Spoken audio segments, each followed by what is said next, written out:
हरे कृष्णा। एक बार फिर से आप सब लोगों को गुरुकुल आचार्य प्रशिक्षण ये जो कार्यक्रम चल रहा है उसमें सभी का स्वागत है। आज उपदेशामृत के चौथे क्लास में सभी भक्तों का स्वागत है। तो हम लोग आगे बढ़ेंगे रूप गोस्वामी सत गोस्वामी को प्रार्थना के साथ हम लोग अपना आज का सेशन स्टार्ट करते हैं।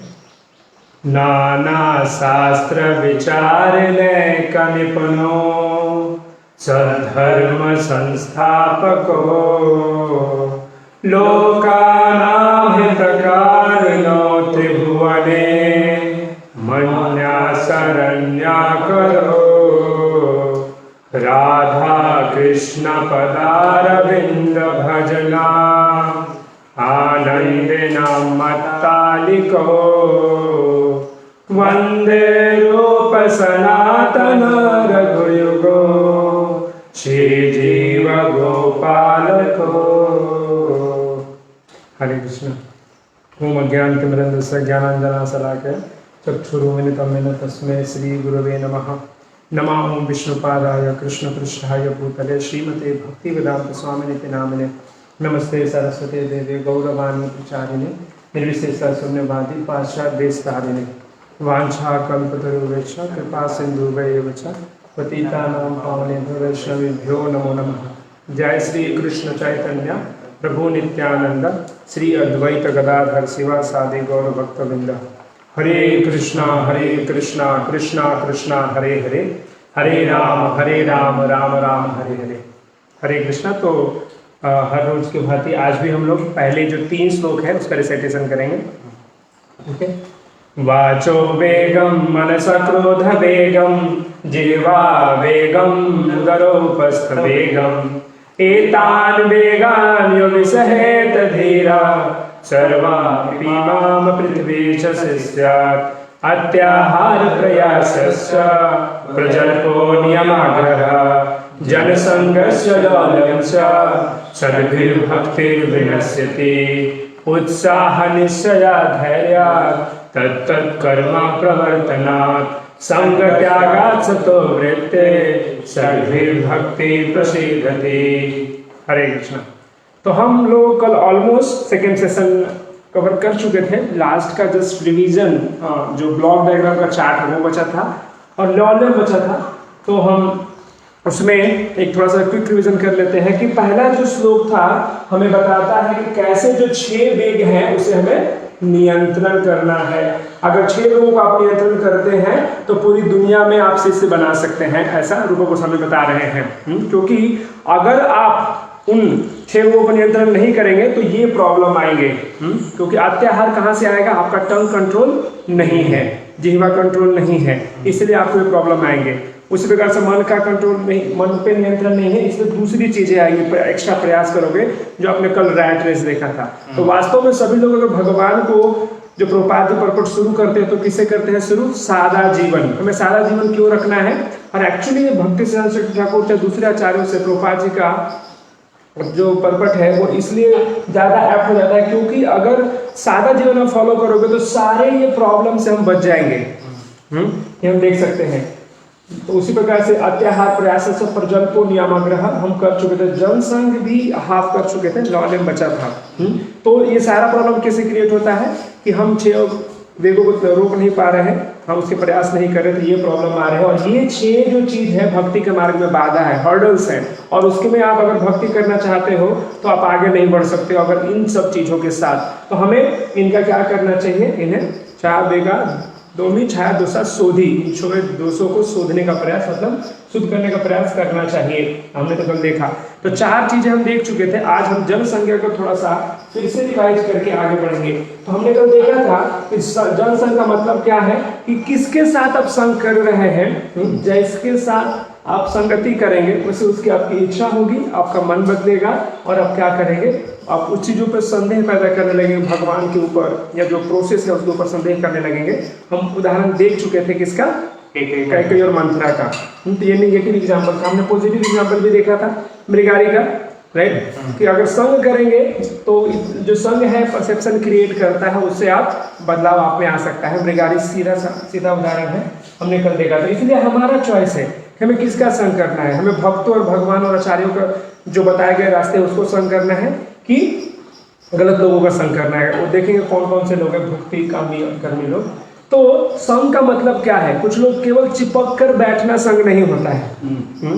जो मच्छर होता है वो भी चिपक के बैठता है आपके ऊपर, लेकिन उसका संग को आप संग कहेंगे नहीं कहेंगे, राइट। तो जैसे ही आप बैठते तो उसे वो संग नहीं है। तो उसी प्रकार से विचारों का जो आदान प्रदान हम करते हैं उसे संग कहते हैं, न कि जस्ट केवल एक साथ आसपास आप बैठ जाते हो, उसे हम संग नहीं कहते हैं। हम ये देख सकते हैं, राइट। तो संग क्या करेगा, जो अच्छा संग है, जिस प्रकार से खलिहान में खेत में जो फसल लगे होते हैं, फेंसिंग होता है वो उसकी रक्षा करता है, उसी प्रकार से जो भक्तों का संग है, अगर भक्तों के परिवार में रह रहे हो, संग में रह रहे हो, तो आपकी भक्ति की रक्षा होगी। जिस प्रकार से जो खराब संग है आपको भक्ति से दूर लेके जाएगा, उसी के अपोजिट जो उल्टा में क्या होगा, अगर भक्तों के संग में रहेंगे तो आपकी भक्ति की रक्षा होगी। हम ये देख सकते हैं, राइट। तो ये था जनसंघ के बारे में। लौल्यम क्या है, तो प्रभुपाद जी नॉर्मली लौल्यम को हम सुनते हैं तो हमें लगता है कि लालच। तो हाँ, यहाँ पे लालच किस सेंस में है, तो भुक्ति मुक्ति सिद्धि कामी सकले आसान, ऐसा बताया गया है प्रथम चैतामृत में। कृष्ण भक्त निष्काम अतएव शांत। तो ये जो भुक्ति है वाले लोग हैं, मुक्ति कामना करने वाले लोग, सिद्धि योगी लोग जो है वो लौल्यम कहा गया। तो उन्हें बहुत ज्यादा ये भी बाधा है। कोई भी लोग अगर इसके पीछे लग जाए, भुक्ति मतलब क्या हो, तो फुल कर्मी है, भोग करना है, भोग करना है, तो भोग करने की इच्छा क्या है आपका, वो बाधा है भक्ति में। सिंपली देख सकते हैं, अगर आप क्या करेंगे, क्लास के आने के पहले आपने बहुत ज्यादा खा लिया है या फिर जपा करने से पहले बहुत ज्यादा खा लिया, तो क्या होगा, आपको नींद आने लगेगा, राइट। क्योंकि आपने किसका ईर्ष्या कर चाहेंगे, तो बहिरंग शक्ति का सहारा लिया ना, आपके जीवन के ऊपर कंट्रोल नहीं है। तो आपने क्या क्या बहुत ज्यादा खा लिया, तो हेवी पेट हो जाएगा, तो आपको डाइजेशन के लिए वो एनर्जी लगती है, फिर आपको नींद आने लगेगी। तो भुक्ति मुक्ति, और ये भी यहाँ तक कि मुक्ति की आकांक्षा करना भी क्या है, वो बाधा है भक्ति में। भक्ति शास्त्र ठाकुर कहते हैं कि मायावाद और मुक्ति जो है ये प्रजल्प के अंदर आते हैं। इसकी बातें करना, उसके बारे में डिस्कस करना भी ये क्या है, एक तरह से लौल्यम है, और जो कि गलत है। और सिद्धि वाले जो लोग योग साधना करते हैं, क्यों, क्योंकि हमें कुछ विशेष प्रकार की सिद्धि प्राप्त करनी है, वो भी भक्ति के मार्ग में बाधा है। तो प्रभुपाद जी इन तीनों चीजों को, ये जो 6 चीज है उसको मना कर रहे हैं कि ये अगर 6 चीजें रहेगी तो हम भक्ति में अच्छी प्रकार से आगे नहीं बढ़ सकते। 6 चीज क्या क्या है, अत्याहार। अत्याहार का मतलब क्या है, ज्यादा खाना या फिर ज्यादा कलेक्शन करने का प्रयास करना, पहला चीज था। दूसरा क्या था, प्रयास।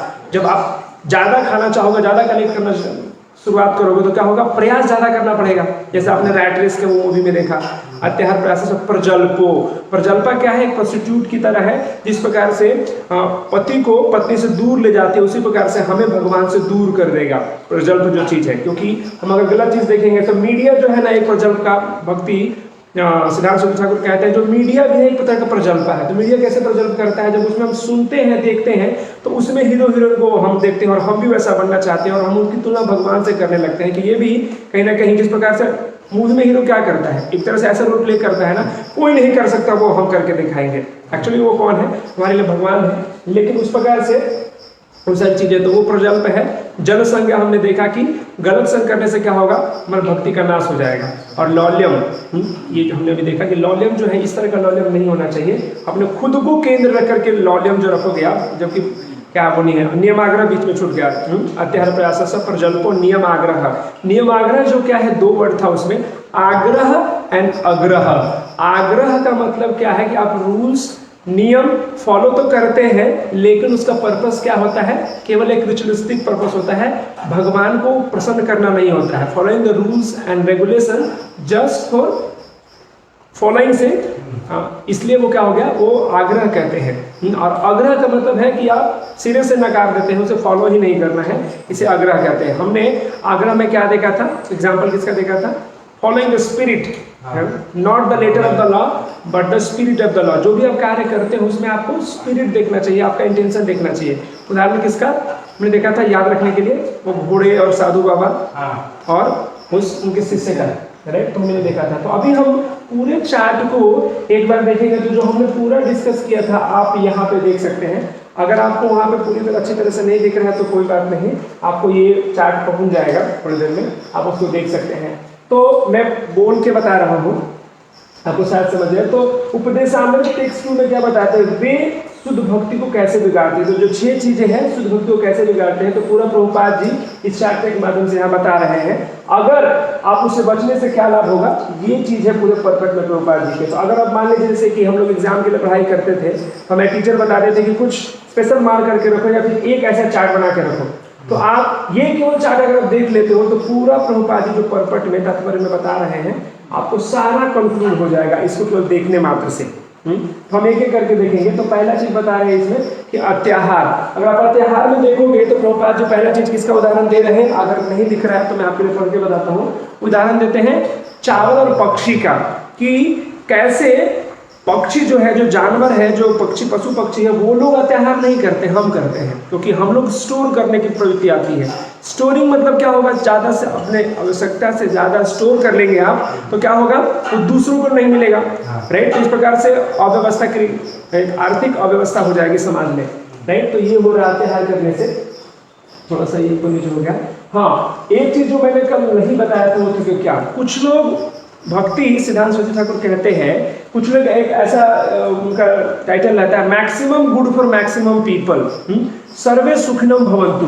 मतलब क्या करते हैं वो लोग, धर्म का उपयोग करते हैं किसके लिए, हाँ, भौतिक कार्यों के लिए। उसे भी भक्ति सिद्धांत सरस्वती ठाकुर कंडेम करते हैं, जो कि नहीं होना चाहिए, वो भी अत्याहार के अंदर आएगा। यहाँ पे प्रभुपाद जी 1.2.9 से कोट करते हैं, धर्मस्य ही अपवर्गस्य नर्थ गाय कल्पते नाथस्य धर्म कांतस्य कामो लाभाय ही स्मृतः। सारे धर्म निश्चित रूप से चरम मुक्ति के लिए है, उनका उपयोग कभी भी भक्ति लाभ के लिए नहीं करना चाहिए, भौतिक लाभ के लिए नहीं करना चाहिए। ये चीज प्रभुपाद जी वहाँ पे लिख के बता रहे हैं। तो ये चीज आई कि जो कोई भी धार्मिक कार्य है उसका उपयोग अगर इन सब के लिए कर रहे हैं तो वो गलत है। कुछ उदाहरण बता सकते हैं आप, सोचिए कि कौन सा ऐसा धार्मिक कार्य करके आप भौतिक लाभ प्राप्त करते हैं। हमारे समाज में होता है सारी चीजें, पूजा होती है, पूजा तो उसमें लोग धन इकट्ठा करते हैं, फिर अपने भौतिक। जी हाँ, तो कुछ लोग ऐसे होते हैं जो पूजा पाठ करते हैं। विशेष रूप से हम इनका उदाहरण ले सकते हैं जो कि प्रोफेशनल रिसाइटर्स होते हैं भागवतम का। भागवतम कथा करना है 20 लाख रुपए लगेंगे। तो धर्म का प्रचार नहीं हुआ, वो धर्म के आधार पर क्या हुआ, अत्याहार हो गया एक तरह से। तो वो गलत है, राइट, वो अत्याहार गलत है। धर्म के लिए आपको कोई भी चार्ज नहीं करना चाहिए वास्तविक रूप से। तो ये देखो, उसके बाद क्या उदाहरण देते हैं प्रभुपाद जी, आगे चल के बताया फिलॉसफी देते हैं, एक एनालॉजी देते हैं कि कैसे अगर मोची का उदाहरण मैंने कल छोड़ दिया था। एक जो कॉबलर होता है, मोची होता है, क्या करता है, अपने पिछले लाइफ में बहुत बड़ा बिजनेसमैन था और उसने अपने बेटों के लिए बहुत सुंदर घर बनाया, लेकिन जस्ट भोग करने ही वाला था, उसकी मृत्यु हो जाती है। और कहीं ना कहीं से उसको क्या होता है कि उसको अगले जन्म जब होता है उसके घर के सामने ही होता है और मोची के रूप में होता है, और उसे याद रहता है कि ये मेरा ही घर है। तो एक दिन घर में घुस जाता है, मेरा घर है भाई, घुस गया। जब घुस गया तो उसके घर के लोग ही उसके जूते निकाल कर ही उसे मार मार के भगा देते हैं।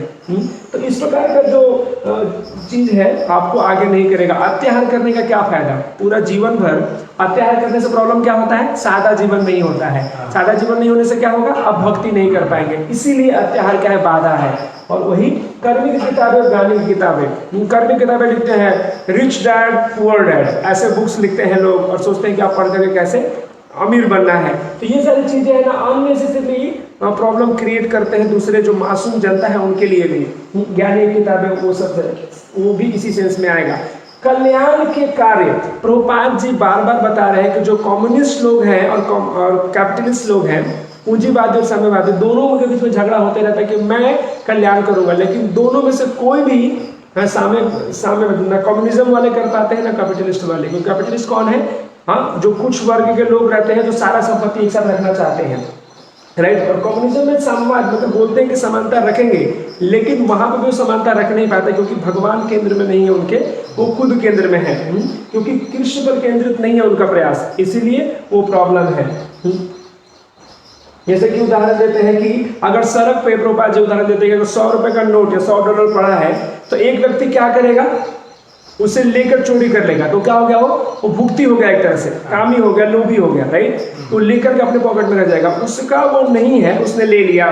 दूसरा क्या आएगा, त्याग देगा। एक तरह से वो क्या करेगा, वो नहीं मेरा नहीं है, योगी की तरह, मुझे ये नहीं लेना है, ये मेरा है ही नहीं। लेकिन भक्त क्या करेगा, वो जिसको बिलोंग करता है उसे देगा। तो इसका उदाहरण प्रभुपाद जी देते हैं। और ईशोपनिषद 1 क्या है, ईशावासम नम जन्म यत्किंचित् जगतां जयम्। तो तब जो श्लोक है वो बताता है कि कैसे सब कुछ, सबका भाग भगवान ने निश्चित किया है, अपने भाग को ही लेना चाहिए। तो ये जो पाठ है अत्याहार का पाठ है, हम देख सकते हैं।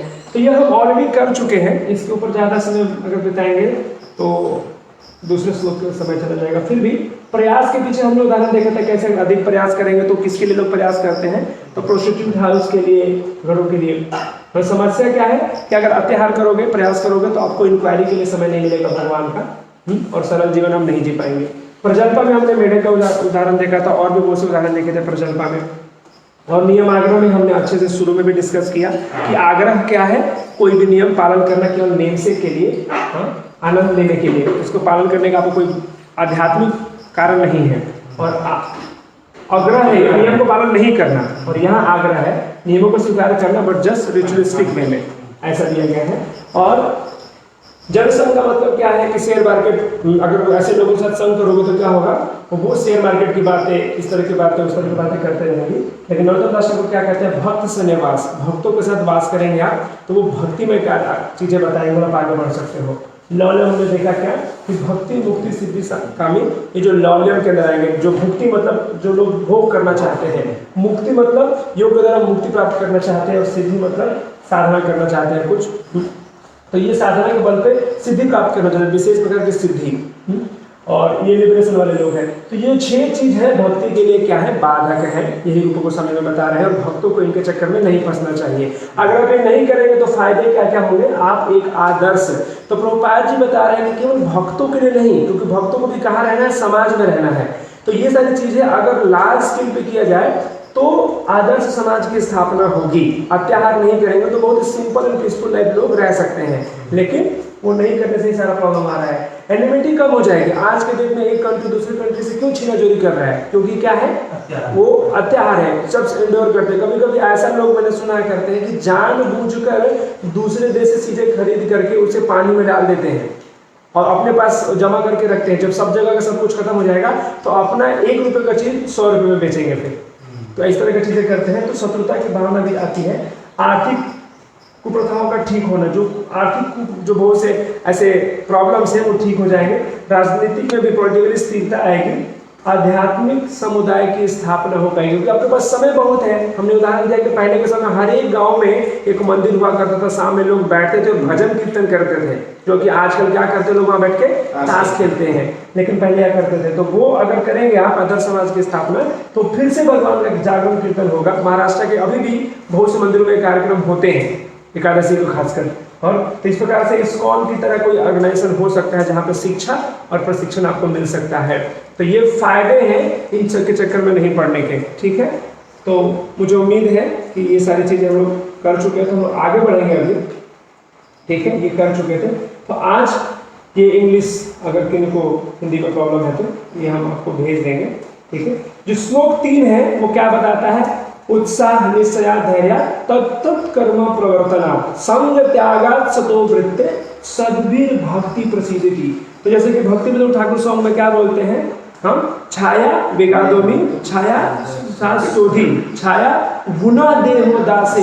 तो जब 6 गुण है क्या मानते हैं हम, तो ये 6 गुण है जिसको अगर आपके पास रहेंगे तो भक्ति में बिना किसी रोक टोक के आप आगे बढ़ सकते हो। तो भक्तों के लिए गुण बहुत इंपॉर्टेंट है। एक से एक जो गुण है एक दूसरे पे डिपेंडेंट है। तो इसे हमने बहुत प्रयास किया कैसे इसको करें, तो 2 स्तर में हम देखेंगे। क्योंकि क्या है, अगर बिल्कुल ही इस श्लोक को पहली बार कोई देख रहे हैं तो उसके लिए हम क्या करेंगे कि एक एक वर्ड को पहले तोड़ करके देखेंगे, और उसके बाद हम प्रभुपाद जी ने जो पूरे परपट को किस प्रकार से बांटा है उसके आधार पर भी हम इसको देखेंगे। तो पहले हम लास्ट में देखेंगे, लेकिन मैंने पहले आपको दिखा दिया ऐसे है। जो टेक्स्ट 2 है, भक्ति करने का प्रेरणा क्या है हमारा। तो सॉरी ये पूरा चार्ट थोड़ा इंग्लिश में रह गया समय के कारण, तो ये आप समझ सकते हैं, सिंपल सा चार्ट है। तो क्या है इसमें हम देखेंगे कि भक्ति क्या नहीं है। प्रभुपाद जी अगर परपट को पढ़ेंगे आप इस पुस्तक को, तो पहला लाइन लिखते हैं कि भक्ति क्या नहीं है। हम उसके बारे में डिटेल से और चर्चा करेंगे। लिखते हैं कि भक्ति भावनात्मक चिंतन या काल्पनिक उर्मी नहीं है, काल्पनिक कर्मी नहीं है। ये सारी जो चीजें हैं प्रभुपाद जी पहले लाइन में लिखते हैं। तो प्रभुपाद जी इसको बहुत सिंपली, इस श्लोक को समझना बहुत सिंपल है। क्या क्या भक्ति नहीं है, भक्ति क्या है, हाँ, कैसे करना है, क्यों करना है, उसके बाद कौन कर सकता है और कहाँ करना है, इन सब चीजों में हम बात कर इसको देख सकते हैं। तो इसका जो सेकंड इसका श्लोक है उसका एक बार मीनिंग हम पढ़ लेते हैं। इसका अनुवाद क्या है? शुद्ध भक्ति को संपन्न करने में 6 सिद्धांत अनुकूल हैं। वो कौन कौन है? उत्साही बने रहना, निश्चय के साथ प्रयास करना, धैर्यवान होना, नियामक सिद्धांतों के अनुसार कर्म करना, जैसे कि श्रवणम कीर्तनम विष्णु स्मरणम पाद सेवनम दास्यम साख्यम आत्मनिवेदनम, ये सारे जो प्रोसेस है नौविधा भक्ति के। और 5वां है अभक्तों की संगति को छोड़ देना, और 6ठा है पूर्ववर्ती आचार्यों के चरण चिन्ह पर चलना। ये 6 सिद्धांत निसंदेह शुद्ध भक्ति की पूर्ण सफलता के प्रति आसक्त कराते हैं। तो हम ये देखेंगे, एक एक को पहले हम डिस्कस करते हैं कि उत्साह का मतलब क्या है। जब उत्साह जब आप बोलते हो उसका मतलब क्या है? तो एक वर्ड आचार्य लोग बताते हैं, उत्साह क्या है? भक्ति का सिनोनिम है। जैसे आप बोलते हैं ना, सिनोनिम पढ़ते हो तो पर्याय है। जैसे कि पानी का पर्याय क्या है? जल। पानी और जल, मतलब इस तरह से। तो भक्ति के लिए क्या है? उत्साह जो क्या है भक्ति के लिए तो मोस्ट इंपॉर्टेंट एलिमेंट है। अगर आप सोचो तो कोई भी कार्य जब करते हो, जैसे मान लीजिए एक भौतिक उदाहरण लेते हैं, अगर कोई लड़का लड़की से प्रेम करता है, उत्साह नहीं दिखाएगा, कितने दिन प्रेम रहेगा उसका? रहेगा तुरंत, उसमें बहुत उत्साह होना चाहिए। आप देखते हो ना, जब बहुत कुछ चीज़ छोड़ देते हैं, मैं जानता हूँ ऐसे ऐसे लोगों को जो खाना पीना छोड़ देते हैं, पढ़ाई लिखाई छोड़ देते हैं, राइट। इंजीनियरिंग के समय में जब ऐसे कुछ लोग रहते हैं तो ये इंजीनियरिंग के समय जब क्वेश्चन पेपर कहीं गलती से मिल जाता था या इंपॉर्टेंट क्वेश्चन मिल जाता, तो मैं देखता था कि लड़के क्या करते थे, पहले किसको कॉल करते थे? अपने दोस्त हैं, फिर भी एक विशेष दोस्त को फोन करते थे। समझ सकते हैं? तो उस तरह का उत्साह होना चाहिए भगवान की भक्ति करने के लिए। भक्त को जो 6 गुण चाहिए ना, थोड़ा सा कोई समय मिले तो इसको करने का प्रयास करना, उत्साह के साथ करने का प्रयास करना चाहिए। हाँ, ऐसा नहीं होना चाहिए कि 16 माला हो गया तो 16 माला हो गया। हाँ, एक भक्त मतलब ऐसे मैं देखा कि भक्त मेरा 16 माला हो गया, तो हमें सोचना है कि वो खुशी किस बात की है? वो 16 माला कंप्लीशन की है कि 16 माला करने के बाद जो आनंद आया है उसकी? दोनों में अंतर है। अरे यार 16 का माला हो गया, चलो जाने दो, हाँ वी हैव फिनिश्ड इट, आज हमने 16 माला खत्म कर दिया। खत्म नहीं किया, पूरा किया है। और बताते हैं कि वैसे उत्साह आना चाहिए, लेकिन हमें क्या है, अभी हम रोगी हैं, तो रोग की अवस्था में क्या होता है कि हम उस तरह का नहीं हो पाता हमारे लिए उत्साह, लेकिन धीरे धीरे हमें ऐसा आना चाहिए। तो उत्साह का मतलब कभी लोग ऐसे कोई तो शुरू में भक्ति में आते हैं जैसे ऐसा, जैसे पटाखे होते हैं ना, आपने देखा है, मैं वो पटाखा ढूंढ रहा था, नहीं मिला मुझे, वो नहीं क्या बोलते हैं उसको? रॉकेट भी नहीं, वो फुलझड़ी, वो तुरंत टूटती। तो हमारा उत्साह उस प्रकार से नहीं होना चाहिए। वो क्या है, तो हमारा उस तरह का उत्साह नहीं होना चाहिए जो कि कभी कभी शुरू में ऐसा होता है, लेकिन उत्साह हमारा लॉन्ग लास्टिंग होना चाहिए। तो मैं आपसे अभी मेरा आपसे प्रश्न है कि ओह माय गॉड, तो हमारा प्रॉब्लम है, सॉरी हमारा प्रश्न है आपसे कि हमारा उत्साह कैसे बढ़ाएं, ये आपको बताना है। आप आपका उत्साह कैसे बढ़ा सकते हैं, ये आपका टर्न है। वेरी गुड, बाय हियरिंग उत्साह बढ़ सकता है। लेकिन प्रॉब्लम क्या है कि जब आप बोलते हैं ना कि हम बिल्कुल लो हैं, तो सुनने का मन ही नहीं करेगा। भक्तों का संग कीर्तन में तो लो है तो फिर भक्तों के संग में भी नहीं जाएंगे। बोलेंगे प्रभु जी, एक प्रभु जी आए हैं वहां पे लेक्चर दे रहे हैं, चलिए। अरे नहीं यार, मन नहीं कर जानकर। तो मतलब सारे आंसर ऐसे बोलते हैं ना, भक्ति का कोई आंसर गलत नहीं है। लेकिन प्रभुपाद जी जो वर्ड लिख रहे हैं क्या है, उत्साह का मतलब प्रभुपाद जी लिख रहे हैं कि उत्साह कैसे आएगा? वृद्धि के साथ, बुद्धि के साथ प्रयास करना, एंडेवर विद इंटेलिजेंस। तो आप उत्साह को समझ पा रहे हो ना, एक्चुअली उत्साह का मतलब क्या है कि एंडेवर विद इंटेलिजेंस। और इंटेलिजेंस कैसे स्ट्रांग होगा? जो आपने बताया, श्रवण से, प्रभुपाद जी बोलते हैं बुक रीडिंग से। तो इस तरह से उत्साह बढ़ेगा आपका, राइट। तो लेकिन प्रॉब्लम क्या है, एंडेवर विद इंटेलिजेंस हम क्यों करना चाहिए? क्योंकि क्या है, माया बहुत ही पावरफुल है। माया इतनी पावरफुल है कि मत सोचिए, वो कभी भी आपको नहीं छोड़ेगी। माया का अपना एक प्रोटोकॉल है, एक एक करके हर एक स्टेज में हर एक लेवल के भक्तों को चित कर देती है। वो जो पहला लेवल है आप यहाँ देख सकते हो, वो पहला लेवल क्या है कि पहले लेवल पे माया क्या करेगी, जो बिल्कुल बिगिनर भक्त रहते हैं, माया वहां पे क्या करेगी, उत्साह को कम करने के लिए वो डाउट लाएगी, क्रिटिसाइज कराएगी, डिस्करेज कराएगी, संदेह और निराशा पैदा करता है। राइट। पहला से जो माया क्या करेगी, आपको संदेह और निराशा लाएगी। उसमें क्या होगा, आपका उत्साह चला जाएगा। नहीं यार, वो बोल रहा था कि तू भी डबल डिग्री, जब एक भक्त जब इंजीनियरिंग कॉलेज में गया तो लोगों ने क्या बोला उसको, आपका डुअल डिग्री कोर्स होगा, बीटेक की डिग्री के साथ बाबा का भी डिग्री मिलेगा।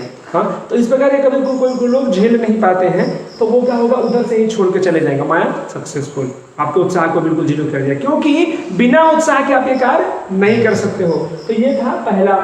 दूसरा अगर आप देखोगे क्या है कि अगर कोई यहाँ से पास कर गया, माया को हरा दिया यहाँ पे कि नहीं मुझे कोई बाजू वाला कुछ भी बोले लेकिन मेरे सुपीरियर्स और मेरा खुद का फीलिंग ऐसा कि करना चाहिए, तो माया अपना दूसरा हथियार अपनाएगी। क्या, टू एरर इज ह्यूमन बोलते हैं। हम इंसान से गलतियां होती रहती है, तो वो क्या करेगी, आपको गिल्टी फीलिंग कराएगी, अपराध का बोध कराएगी। मतलब आपको नहीं लगेगा कुछ गलती कर दिया आपने ना, मन आपको बराबर ही हेमत करता है, मूर्ख है तू, मूर्ख है। आप पहले मन ही गलती कराता है और बाद में ब्लेमिंग गेम भी मन ही खेलता है, क्योंकि मन कंट्रोल में नहीं है ना, देख नहीं, इतना आसान नहीं है मन को कंट्रोल में करना। तो मन क्या करेगी, गिल्टी, इतना गिल्टी फीलिंग कराएगी, बोली कि नहीं तुमसे ना हो पाएगा, आपसे नहीं होगा, अभी आप छोड़ दो। गिल्टी फीलिंग करवा करके आपको क्या करेगी, छोड़ देगी। लेकिन भगवान क्या ऐसा करते हैं, भगवान क्या चाहते हैं वो हम नहीं सोचते हैं। यहाँ पे भगवान भगवद गीता में 8वें 9वें चैप्टर में आई थिंक बोलते हैं, अपि चेतस दुराचारो भजते माम अनन्य भाव साधु एवं समन्तव्य सम्यक व्यवस्थितो हि स। बोलते हैं कि गिल्टी फीलिंग, आपने कुछ गलती कर दी ना, नो प्रॉब्लम, अपि चेतस दुराचारो भजते माम अनन्य भाव। मतलब क्या है, जो अनन्य भाव से मेरी भक्ति करते हैं और किसी कारण से अगर वो अपनी भक्ति के मार्ग से चूक जाते हैं, च्युत हो जाते हैं, तो भगवान क्या बोलते हैं, साधु रेव समन्तव्य, उसे साधु ही मानना चाहिए। तो भगवान ये कह रहे हैं, लेकिन माया कहेगी ना तुमसे ना हो पाएगा बेटा, छोड़ दो। और बहुत से लोग छोड़ते हैं। जैसे कि क्या होगा, जो ब्रह्मचारी के, जैसे कि क्या है, कलयुग में ब्रह्मचारी बनना तो बहुत मुश्किल है और कोई ब्रह्मचारी बनता है, लेकिन कुछ ऐसे कार्य घटित हो जाते हैं तो माया क्या करेगी, मन में धीरे धीरे ऐसा फील, कुछ गलती हो गई तो माया बार बार बम्बार्डमेंट करते रहेगी, तुमसे नहीं होगा, और उससे भक्त छोड़ के चले जाते हैं। तो वो नहीं होना चाहिए, हमें भगवान पे भरोसा रखना है। क्योंकि अगले श्लोक में फिर से भगवान क्या बोलते हैं, अगला श्लोक में क्या बोलते हैं भगवान, क्षिप्रम भवति धर्मात्मा, तुरंत ही क्या बोलोगे आप, धर्मात्मा बन जाओगे, आपको चिंता करने की जरूरत नहीं है। और भगवान उसके आगे एक और लाइन कह देते हैं, उसे भी आगे कि हे अर्जुन कौन्तेय प्रतिजाननी नामे भक्त्या प्रणश्यति। कौन्तेय बोलते कि भगवान खुद से भी कह सकते हैं ना, सारे लोग कहते हैं। अर्जुन को क्यों बोला, अर्जुन को इसलिए बोला क्योंकि भगवान कहते हैं कि कभी कभी मैं अपने जबान से पीछे हट जाऊंगा लेकिन भक्त के जबान को कभी गलत नहीं होने दूंगा। इसलिए बोलते कौन्तेय प्रतिजाननी, अनाउंस कर दो कि नौमे भक्त्या प्रणश्यति, मेरे भक्त का कभी नाश नहीं होगा। तो ये माया देवी को हमें ऐसा बोलते हैं ना कि से, पीपल कहते हैं कि don't say problem how big problem is, say to the problem how big your lord is. Problem जब समस्या आती है आपके जीवन में, उस समस्या को देखकर ये मत कहो कि कितनी बड़ी समस्या है, आप ये कहो कि मेरे भगवान कितने दयालु हैं, वो कितने बड़े हैं, तो उनके लिए कोई भी ऐसा प्रॉब्लम नहीं है। लेकिन क्या करेगी माइंड जो है हमारा, और जो माया है बोलेगी नहीं अभी आप छोड़ दो। लेकिन क्या हुआ, कुछ भक्तों ने इसको क्रॉस कर लिया, इसको भी क्रॉस कर लिया, तो माया अपना अगला गेम खेलेगी, क्या, आपके अंदर प्राइड ला देगी। कितना अच्छा भक्त है, कितना अच्छा भक्त है, कभी कभी बुरा नहीं मानता। कोई लोग क्रिटिसाइज करते हैं, नो प्रॉब्लम। कोई लोग कुछ गलती हो गया लेकिन कहता नहीं उत्साह के साथ आगे बढ़ना है, गलती हो गई ना, अपने गुरु और जो भी काउंसलर है उनका सहारा लेकर के आगे बढ़ते हैं, राइट। क्योंकि बताते हैं एक श्लोक में ऐसा ही उदाहरण आता है एक जगह प्रेयर में कि अगर हम धरती पे गिरते हैं तो धरती का सहारा लेके हमें उठना है, राइट। तो उसी प्रकार से वो नहीं मिलता है, लेकिन घमंड, प्राइड ला दे, कितना सुंदर भक्त है, हाँ, कितना अच्छा व्यवहार है, और उसमें फिर माया आपको गिरा देगी, आप एकदम बिल्कुल फूल जाओगे। और फिर माया थोड़े से एकदम छोटे से पिन से, जितना ज़्यादा फूलोगे ना उतना कम क्रॉस सेक्शन वाला पिन आपको छेद कर देगा और पूरा हवा आपका निकल जाएगा, राइट। तो यहाँ देख सकते हैं कि माया हमें कभी नहीं छोड़ने वाली है, इसीलिए कॉन्स्टेंट रीडिंग एंड हियरिंग जो आपने बताया हमारा रहना चाहिए, हमने उत्साह को बढ़ाए रखने के लिए।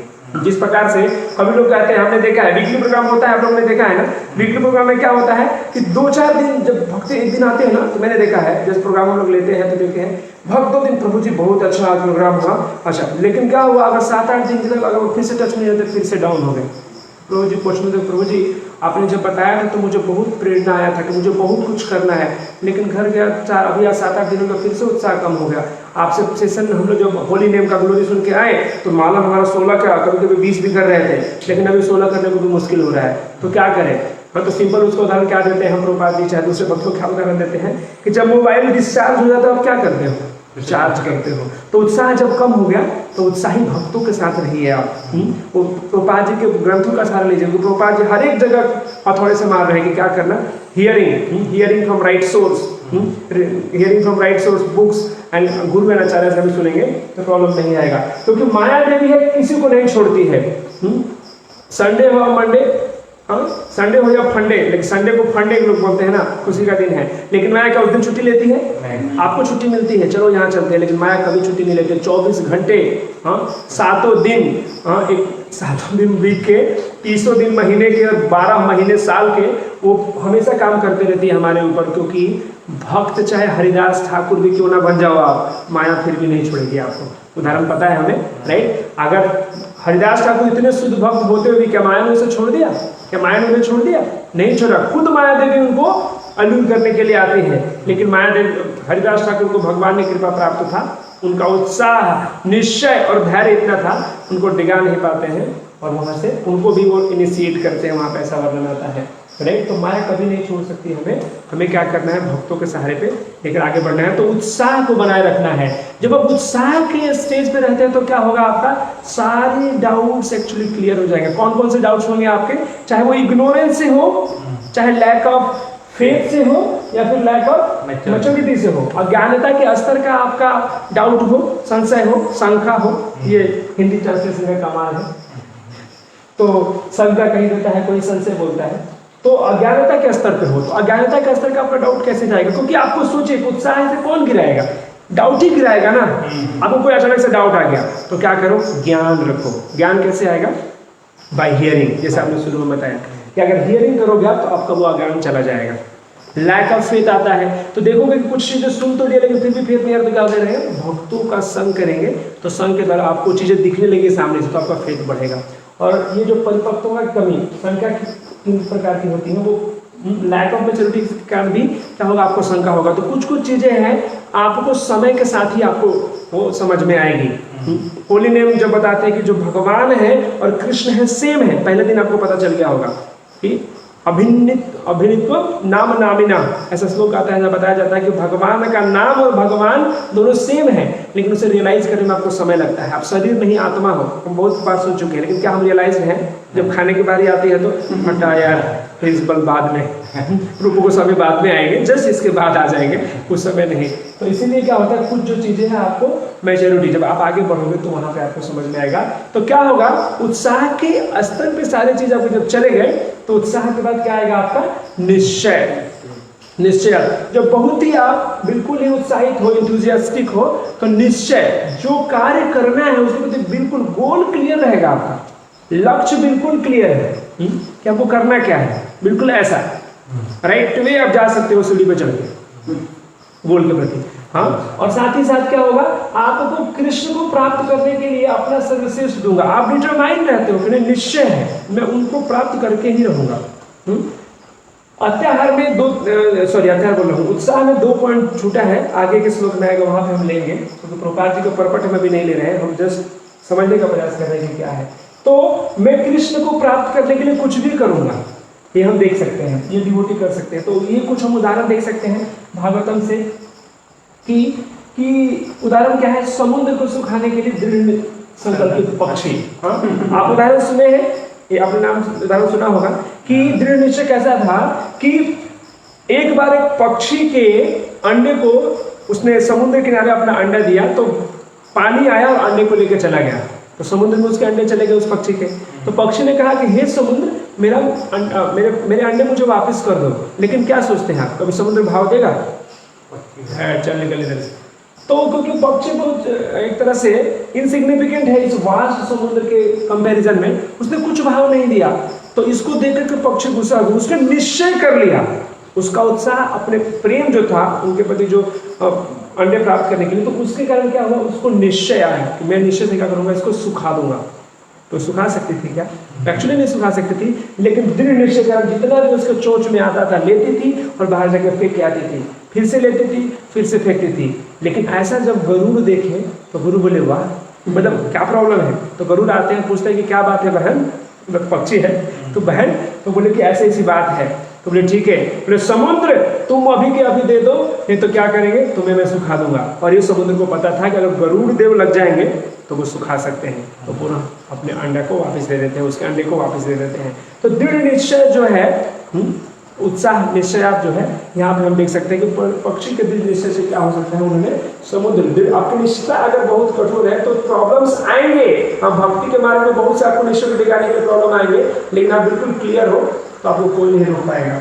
दूसरा उदाहरण क्या है, ध्रुव महाराज का उदाहरण है। जब ध्रुव महाराज को उनकी माँ, सौतेली माँ का नाम क्या था, सुरुचि, उनकी माँ का नाम था सुनीति। तो सुनीति जो थी वो ध्रुव महाराज को बहुत ही गंदे तरीके से डांटती है। उत्थानपाद उनके पिता थे, क्योंकि उत्तम और ध्रुव दोनों ही अपने पिता के गोद में बैठे थे। तो जो सुरुचि थी, जो सौतेली माँ थी ध्रुव महाराज की, बोलते निकल जा इधर से, अगर तुमको अपने बाप पिता के गोदी में बैठना है तो मेरे पेट से, मेरे गर्भ से बाहर आना होगा, मतलब मेरा बेटा बनना पड़ेगा। इसके लिए तुम क्या करो मैं बताऊं, जाओ भगवान का क्या करो, अब पूजा करो, तपस्या करो। अगर भगवान प्रसन्न हो जाएंगे तो आपको मेरे पेट में फिर से वापस देंगे, और जब तुम जन्मोगे तो देखिए कितना वो उसका मतलब अभिमान है क्या था। वो बोलते भगवान की पूजा करके भी भगवान जब मिल जाएंगे तो हम क्यों मांगेंगे कि तुम्हारे पेट में आए। लेकिन ये था।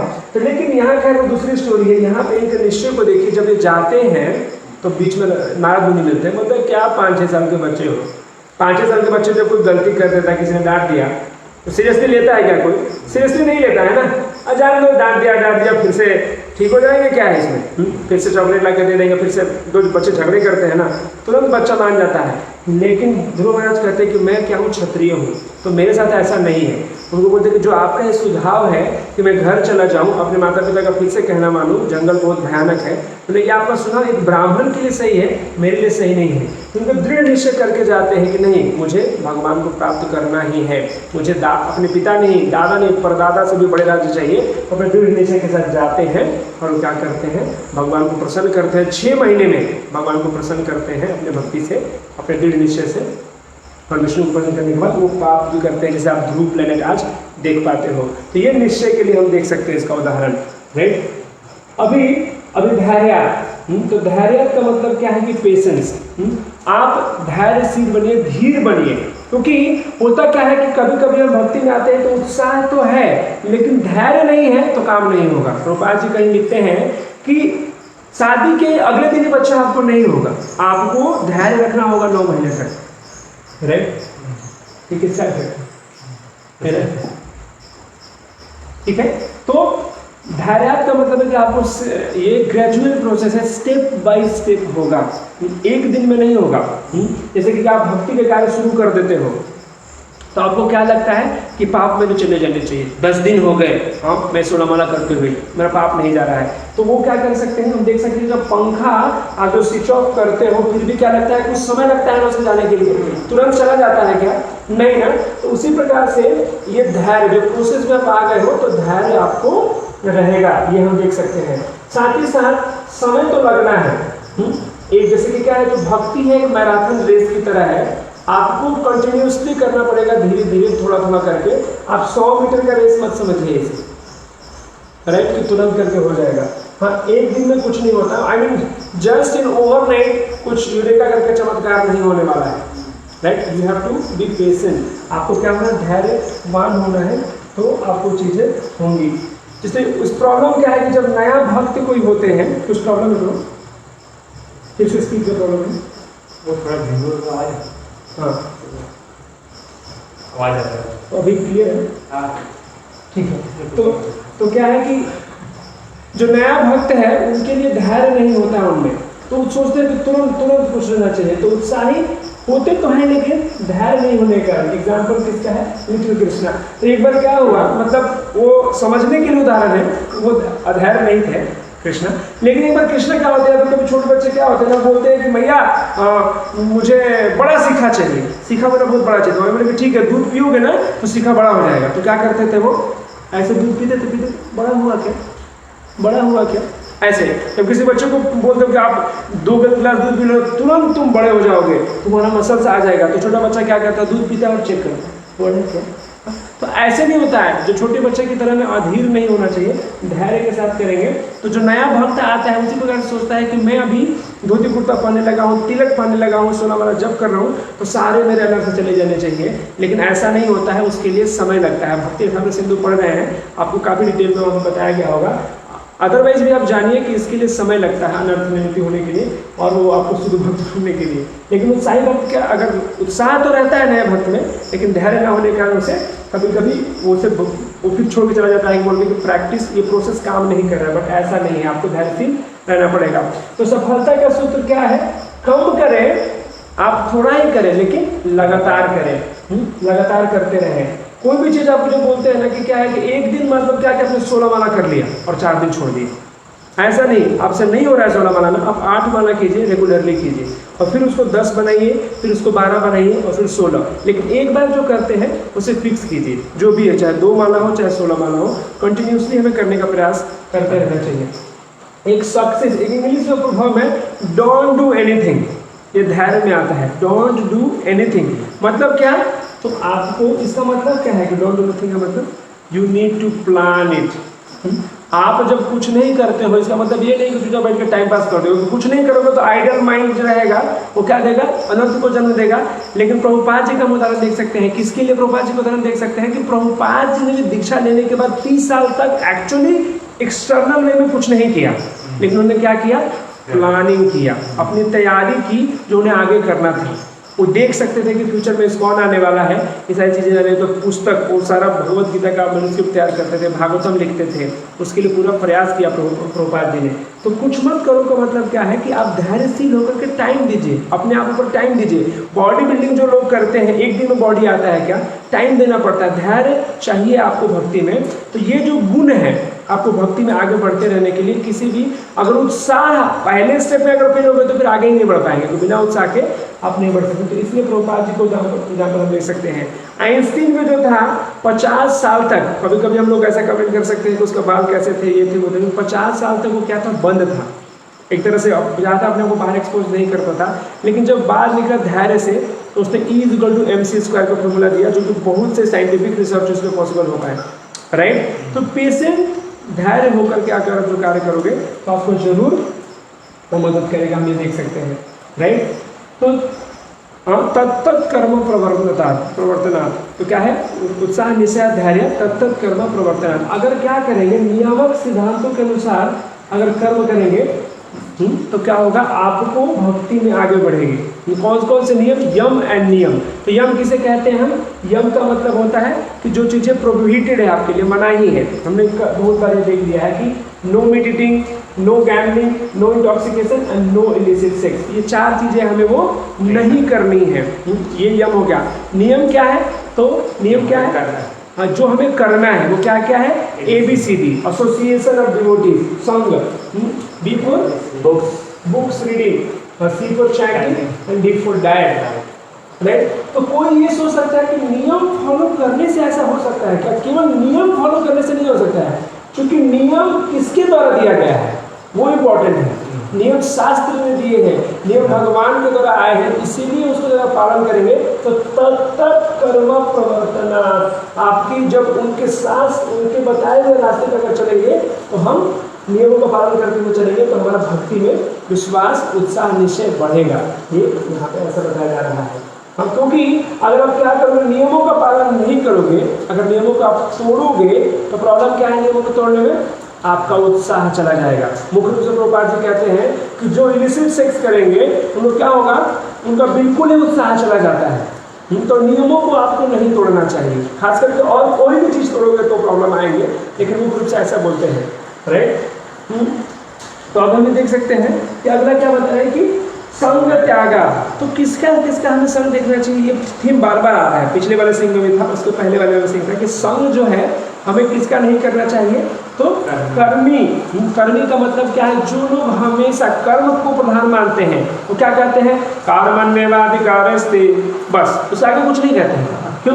कर्म करो, नहीं आगे क्या बोलते हैं भगवान? कर्मण्येवाधिकारस्तु मा फलेषु कदाचन मा कर्म फल हेतुर्भुः मा ते कर्मों से कर्मणि, माते संगुस्ते या कर्मणि, सॉरी। तो यहाँ पे क्या कहते हैं लोग, केवल पहला पार्ट लेते हैं कर्म करो, लेकिन भगवान क्या बोलते हैं उसमें आगे, कर्म करो फल की इच्छा मत करो। तो बोले तो फिर कर्म क्यों करूँ, फिर नहीं करूँगा। तो बोले नहीं, आपको करना पड़ेगा, किसके लिए, तो खुद के शुद्धिकरण के लिए।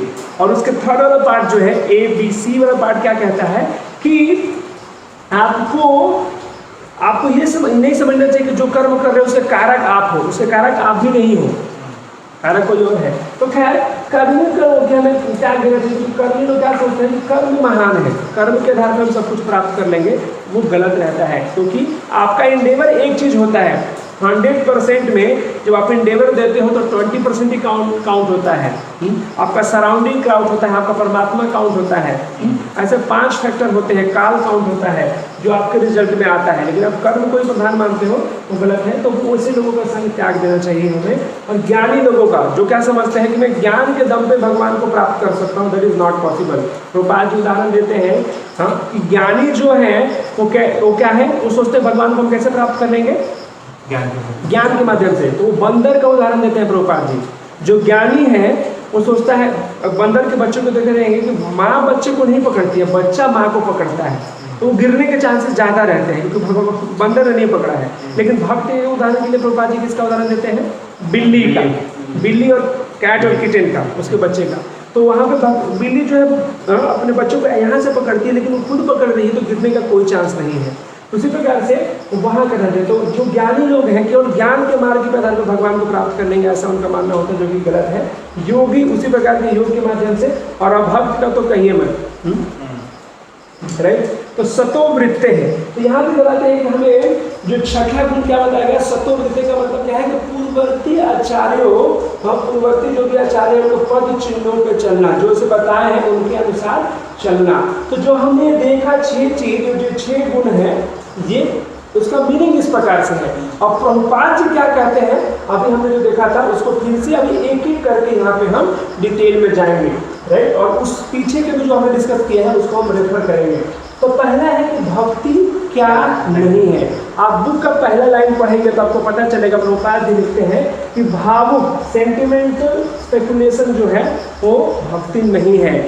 इसको आप उदाहरण देख सकते हैं। कौन सेंटिमेंट, किसे सेंटिमेंटल कहा जाता है, सहजिया, बिल्कुल सही। जो सहज, भक्ति को बिल्कुल भी सहज समझते हैं। भक्ति is really simple but not easy, ऐसा बताया जाता है कि भक्ति सिंपल तो है लेकिन इजी नहीं है, राइट। तो बाद में कभी डिस्कस करेंगे। लेकिन यहाँ पे सेंटिमेंटल जो स्पेकुलेटर है उन लोगों को प्रभुपाद जी कह रहे हैं कि वो भक्ति नहीं है। काल्पनिक परमानंद मतलब क्या है, इमेजिनेटिव एक्सटेसी या फिर मेंटल स्पेकुलेशन जो करते हैं वो भक्ति नहीं है। आपके मन का मतलब मन में आया तो क्या करेंगे, आज मन में आया तो आज हम 64 वाला करेंगे, कल नहीं करेंगे, ये भक्ति नहीं है। अपने मन से है वो कार्य मत कीजिए। उदाहरण आता है कि एक बार एक वॉइस एक जगह में क्या हुआ, एक बच्चा था, वो कहीं से मार्कंडेय ऋषि का उदाहरण सुनता है। उन्होंने क्या किया, अपने तपस्या के बल पर उन्होंने सारे इंद्रियों को नियंत्रण कर लिया। वो बोला मैं भी करूँगा, मैं भी अपने इंद्रियों को नियंत्रण करूँगा। ऐसा करने का प्रयास करता है, 10 दिन करता है, और 11वें दिन क्या होता है कि वो जगह पे वो सेंटर में बहुत बड़ा फीस्ट होता है, गुलाब जामुन, रसगुल्ला, रसमलाई और उसका फेवरेट रबड़ी भी था। तो वो क्या करता है, उस समय क्या करता है कि वो नियम तोड़ देता है, फिर बोलता है कि नहीं वो बाद में करेंगे। और वो क्या करता है, फिर से प्रभुपाद जी को ही कोट कर देगा। वो प्रभुपाद जी कोट करके क्या कहता है कि प्रभुपाद जी कहते हैं कि जो प्रसाद होता है भक्ति में वर्धन है। तो देखिए प्रॉब्लम कहाँ है यहाँ पे प्रॉब्लम है क्या, उसका मेंटल स्पेकुलेटेड है। तो उसका उत्साह जो है भक्ति करने का, 64 वाला करना है, कोई बोलेगा क्या प्रभु जी अच्छी बात है ना, आप क्यों रोक रहे हो। तो इसलिए गलत है क्योंकि उसका मनोकल्पित है, मन की कल्पना से आया हुआ है, तो वो प्रॉब्लम है क्योंकि वो मन की कल्पना से आया है। और फिर ये भी अलग से अपने दूसरे कार्य को भी उस शास्त्र का उदाहरण देकर के वो क्या कर सकता है, वेरीफाई कर सकता है, मतलब कि उसको बोनाफाइड घोषित कर देता है कि गुलाब जामुन खाना सही है। तो ये देख सकते हैं। तो पूरी रात जब करेंगे वो मेंटल स्पेकुलेशन का ही इशारा है। और इसको क्या बोलते हैं, ये हमने देख लिया कि मेंटल स्पेकुलेशन का एक तरह से उदाहरण है। और वो उत्साह लगता है कि वो उत्साह है, लेकिन वो उत्साह ज़्यादा दिन तक नहीं टिकेगा। क्यों नहीं टिकेगा, क्योंकि वो कहाँ से आया है, माइंड से आया। हाँ, तब तक कर्म प्रवर्तित नहीं हुआ है वहाँ पे। वो किसी अगर किसी सीनियर ने उनको बोला है तो फिर उधर से आपको शक्ति भी मिलेगी और उनके द्वारा आप किए गए कार्य को करते हो। लेकिन खुद से करते हो तो ऐसा नहीं होता है। एक बार क्या हुआ, प्रभुपाद जी जब शुरू के दिनों में राधा कुंड पे आते हैं तो लोग, ये लोग जो मेंटल स्पिरिचुअल लोग रहते हैं ना, उन्हें राधा कुंड में जाकर के प्रेम से भक्ति करेंगे। हाँ, मेंटल स्पिरिचुअल हो गया, इमेजिनेटिव एक्सप्रेसिव हो गया, तो वो लोग जाकर के वहाँ पे करते हैं। तो वैसे ही प्रभुपाद जी के जो शिष्य शुरू के दिनों में वहाँ पे आए और देखे तो बोले कि प्रभुपाद जी ने देखिए हम लोग को प्रचार करना है और हम प्रैक्टिकल लेना चाहते थे, हम 16 माला का ही जप करेंगे। बोले नहीं, हम 64 माले का जप करेंगे। तो प्रभुपाद जी ने बोला कि नहीं करना चाहिए, और उस पॉइंट को आगे बढ़ाया ज़्यादा उनको बोला नहीं कुछ। तो वो गए राधा कुंड में रहने लगे और 64 माला का जप करने लगे। तो किसी ने आकर बोला इनको, प्रभुपाद जी को ऐसा है। बोले कि अभी क्या कर सकते हैं, नहीं सुन रहे हैं तो। और कुछ दिनों के बाद देखा तो 64 माला, फिर कभी 128 माला भी करते थे, 1-2 महीने तक किए। और उसके बाद वो कहाँ मिले पता है आपको? कहाँ मिले उसके बाद? वो पेट्रोल पंप में मिले, वो पेट्रोल भरते हुए, क्योंकि मनोकल्पित था ना, वो गुरु के आदेश से नहीं था ना, तो उनका उत्साह था लेकिन वो लंबा नहीं गया। तो ये प्रॉब्लम है, आपको मनोकल्पित कार्य करने से वो भक्ति नहीं है। उत्साह भक्ति के लिए बहुत आवश्यक है, लेकिन जब आप ऐसे करेंगे तो वो आपका क्या है, भक्ति नहीं है। इसको यहाँ पे बता रहे हैं कि वो व्यक्ति का फिर से फॉल डाउन हो जाता है एक तरह से, वो सब कुछ छोड़ देता है और क्या कहता है, मैंने पूरे जीवन के लिए माला कर लिया। Everybody has the reason. हम उनको अपना सत्यापित करने के लिए फिर से बोलते हैं, फिर पूरे जीवन के लिए माला कर लिया। और ऐसे लोग जो कहते हैं ना कि हम राधा कुंड में जाकर निवास करेंगे और भक्ति करेंगे, उन लोग का जीवन कहाँ पे जाता है, तो कहीं इस अवैध संघ में जाकर के उनका समाप्त होता है, उनकी लीला, सो कॉल्ड लीला, राइट। तो ये हम देख सकते हैं कि अगर आप ये सारी जो चीज़ें आपकी भक्ति नहीं है, जो मेंटल आपके मन के बुद्धि की तरफ से आ रही है, वो भक्ति नहीं है। तो बोलो कि भक्ति क्या है, तो 1.1.11 बताइए, भक्ति सिंधु क्या है? इच्छाओं को बंद नहीं कर सकते हैं आप। बहुत सुंदर से प्रभु ने एक्सप्लेन किया है इस लोग को, इच्छाओं को बंद नहीं कर सकते। अन्य अभिलाषा बोला गया है, अन्य मतलब कृष्ण को छोड़कर और जो कोई अभिलाषा है उसे शून्य करना है। अन्य अभिलाषा का शून्य, ज्ञान कर्म आदि अनावृतम। अभी हमने ज्ञान और कर्म के बारे में देखा, राइट। उसे में बाहर होना चाहिए, ज्ञान कर्म आदि अनावृतम। अनुकूल ने कृष्णानु, अनुकूल रूप से भगवान के, जो भगवान के फेवरेबल वे में, बहुत सुंदर वह उदाहरण आता है, लेकिन अभी समय नहीं है। तो इस प्रकार से वो भक्ति हुआ। भक्ति का मतलब क्या है, आपका सक्रियता। कुछ लोग कहते हैं कि हम निष्क्रिय होकर बैठ करके मेडिटेशन करेंगे, वो भक्ति नहीं है, जो खासकर योगी लोगों की ऐसी मानना रहती है। तो प्रभुपाद जी आगे उसी में लिखते हैं कि वो क्या है, भक्ति नहीं है। क्रियाशील होना, जब आप किसी से प्रेम करते हो तो क्या करते हो, आराम से आकर बैठ जाते हो? नहीं, आप कुछ करते हो उनके लिए, सोचते हो कि उनकी प्रसन्नता का कार्य क्या है। तो भगवान खुद से कह रहे हैं, प्रभुपाद जी भक्ति को कैसे ट्रांसलेट करते हैं, डिवोशनल सर्विस। सर्विस ये बहुत इंपॉर्टेंट है, राइट। तो भक्ति का मतलब सक्रियता है, न कि निष्क्रिय होकर के बैठ जाना। भक्ति सेवा से लगाव है, अटैचमेंट टू डिवोशनल सर्विस। अगर जो भक्त है उसको अपने सेवा के प्रति लगाव होना चाहिए, भक्ति से लगाव होना चाहिए। नहीं कि आज किए तो ठीक है, नहीं हुआ तो ठीक है, वो भी ठीक है, ये भी ठीक है। हाँ, इस तरह का भाव नहीं होना चाहिए। जैसे कि भक्ति, जैसे कि उत्साह कहने का मतलब एक ये भी आता है कि जो कार्य आप करते हो उसे सोच समझ के करना चाहिए। जैसे मैं आप सबको अभी पूछता हूँ, आपको 10 सेकेंड का समय भी मिलेगा, 20 सेकेंड का। आप बताइए, आप तिलक क्यों लगाते हैं? भक्ति सनातन गोस्वामी ने एक बुक लिखा है, उसका नाम हरि भक्ति विलास है। उसमें बताते हैं कि तिलक हम क्यों लगाते हैं। तो तिलक लगाते समय क्या सोचना चाहिए, कम से कम ये होना चाहिए, तिलक लगाते समय क्या सोचना चाहिए, कोई बताइए, कमेंट करके बताइए। आप लोग बताइए क्या सोचना चाहिए हमें तिलक लगाते समय, क्या सोचते हैं आप, ये बताइए। कुछ नहीं सोचते, प्रभु जी 4:30 का अटेंडेंस होता है, पहुंचना है समय पे, ये सब छोड़िए, अटेंडेंस छूट जाएगा। वो फिर से वो क्या हो जाएगा, नियम आग्रह हो जाएगा, बिना सोचे आप कुछ भी कर रहे हैं। अब कुछ भक्त को मैंने देखा है कि लेट हो गया ना, तो वहाँ एब्सेंट लगेगा, छोड़ो अभी नहीं जाना है, वो भी नियम आग्रह है। क्योंकि आप वो अटेंडेंस के कारण जा रहे हो, न कि भगवान के कारण जा रहे हो, राइट। तो तिलक के बारे में बताइए। आप फ्लाइंग तिलक, मैंने याद है यहाँ पे तो लिख दिया था। तिलक तो हम लोग वैसे भगवान के नाम को याद करके लगाते हैं, जो भी तिलक ओम के शिवाय नमः करके आप लगाते हैं। लेकिन और क्या मतलब थिंकिंग प्रोसेस क्या है, मतलब दिया है ऐसा। खैर हमें अगर नहीं जानते तो हमें पूछना चाहिए। ये पता नहीं है। ये जैसे ये तो पता है ना कि तिलक क्या डोनेट करता है, ये क्या है, भगवान का चरण चिन्ह है। और ये क्या है? तुलसी है।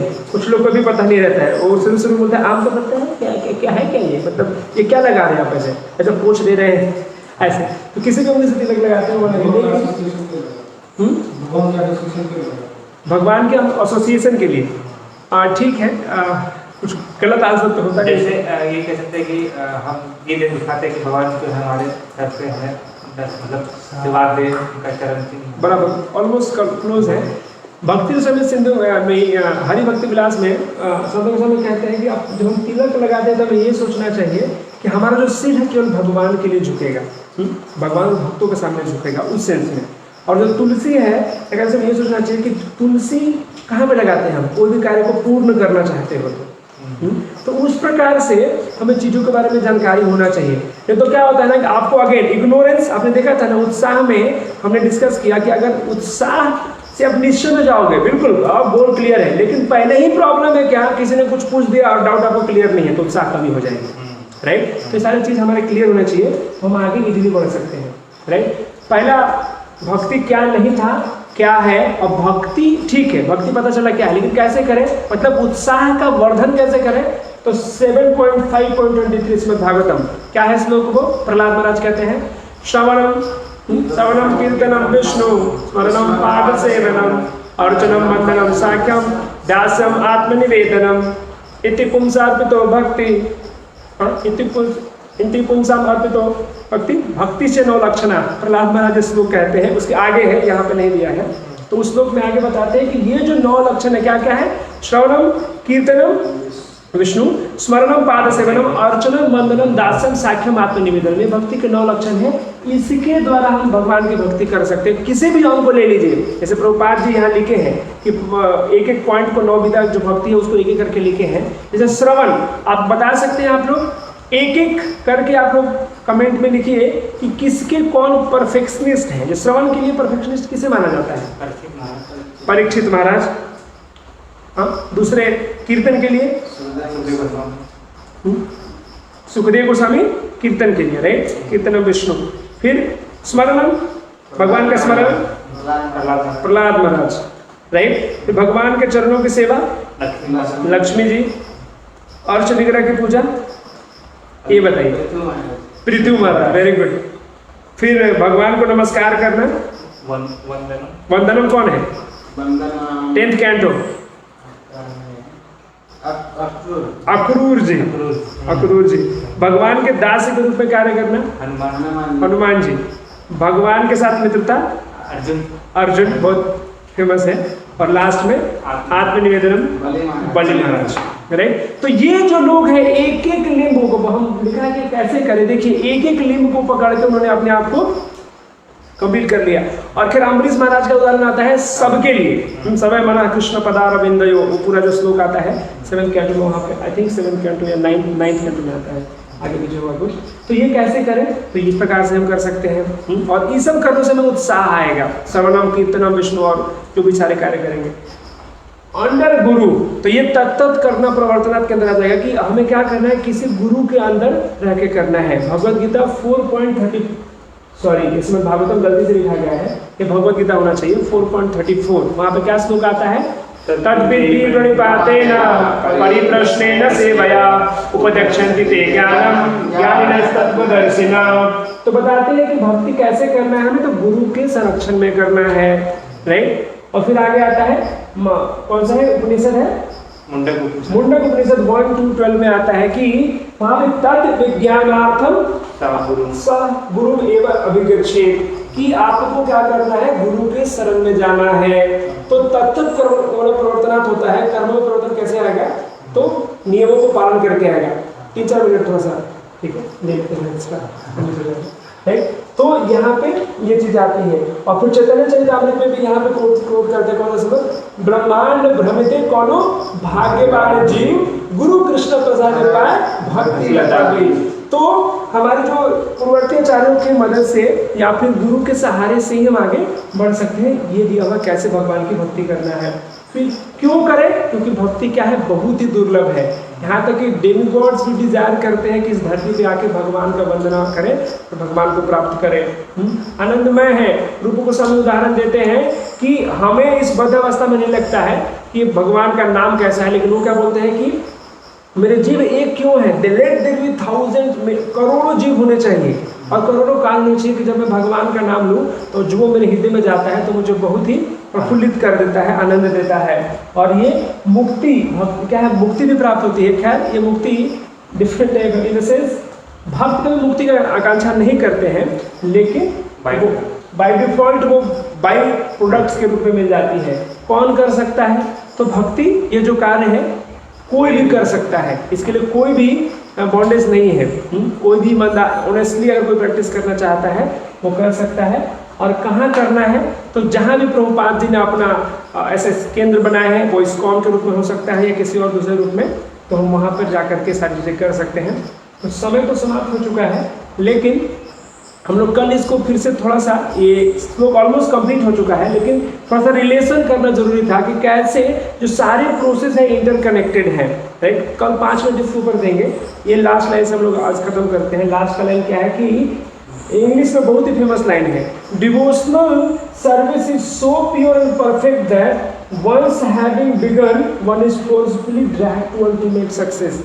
हाँ, हिंदी में पढ़े, भक्ति सेवा इतनी शुद्ध और परिपूर्ण है कि एक बार शुरू करने के बाद जो करता है वो बलपूर्वक खींचा चला जाता है उसमें। तो ये बहुत ही पावरफुल है। हम लोग फिर से कल इसके ऊपर चर्चा करेंगे, लेकिन अभी जो देखे हम 6 गुण थे, उत्साह, निश्चय, धैर्य, तत्त कर्म प्रवर्तना, संग त्यागा, सतोविद्य, सद्भिर भक्ति प्रसिद्धति। ये हमें भक्ति को आगे बढ़ाएगा। इसी के साथ हम विराम देंगे, नहीं तो दूसरे जो प्रभु जी है वो बाद में ठीक है। Hare Krishna, thank you very much. Hari बोल।